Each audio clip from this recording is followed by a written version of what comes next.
Good morning! Ngayong araw, samahan niyo kami dahil pupunta na naman kami sa Batak. At kasama ko nga si Baby Nia dito dahil ayaw kong mahiwalay sa akin. At eto na nga ay nadaanan na namin yung simbahan dito sa Batak. At tawid na nga po kami papunta sa palengke. Una nga namin pinuntahan ay itong mga bilihan ng mga isda. Bumili nga kami dito ng takong, isda at kung ano-ano pa. At kasama nga namin dito si Mama na mamalengke. Nakakita nga kami dito ng mga cornix na pwedeng dalhin pabalik dito sa Japan. Namili din kami dito ng white t-shirts para kay Kaden. On the way na kami pa uwi habang nagme-merienda dito si Nia. Para sa aming lunch, nag-ihaw dito si Habi ng hito. Mukhang nasunog na nga pero masarap pa din. Pagdating naman ng hapon ay gumayak na kami dahil may pupuntahan kami. Gamit nga namin itong sasakyan ng kapatid ko. Dito na nga sila sumakay sa likod dahil hindi naman kami kasya sa loob. Grabe yung enjoy sumakay sa likod. Gusto ko sanang sumakay doon kaso nga lang kasama ko si Baby.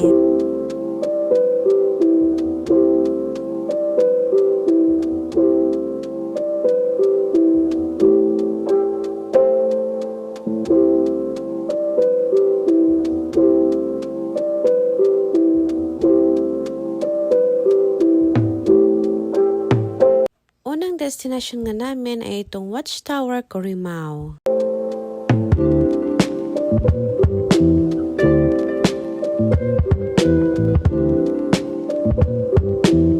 I'm sure na gusto nyo rin pumunta dito sa next destination namin. Ito ang abandoned fishing boat dito sa Corimao, Ilocos Norte. Madalas dito ginagawa ang mga prenup videos and photos.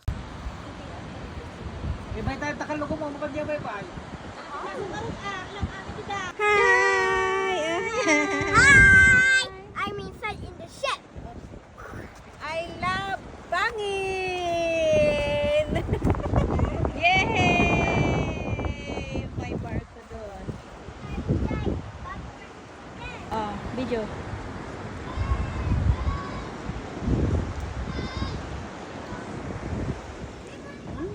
Yung daw.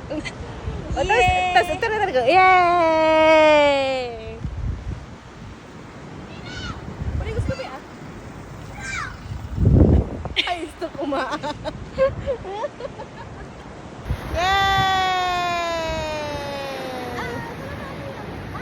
And our last stop is this Poniel Coral Rocks Formation.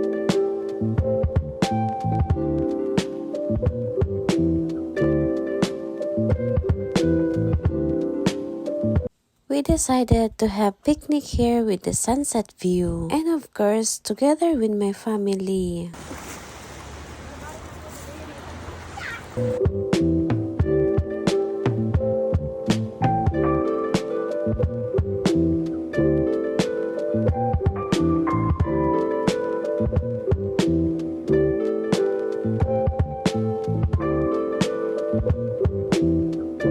Hindi masyadong nakita yung sunset dahil medyo makalimlim. But we enjoyed our picnic with my family. And this is the view pag gabi na. Ang ganda ng Corimao. At hanggang dito na lang ang ating video for today. Thank you for watching. Bye!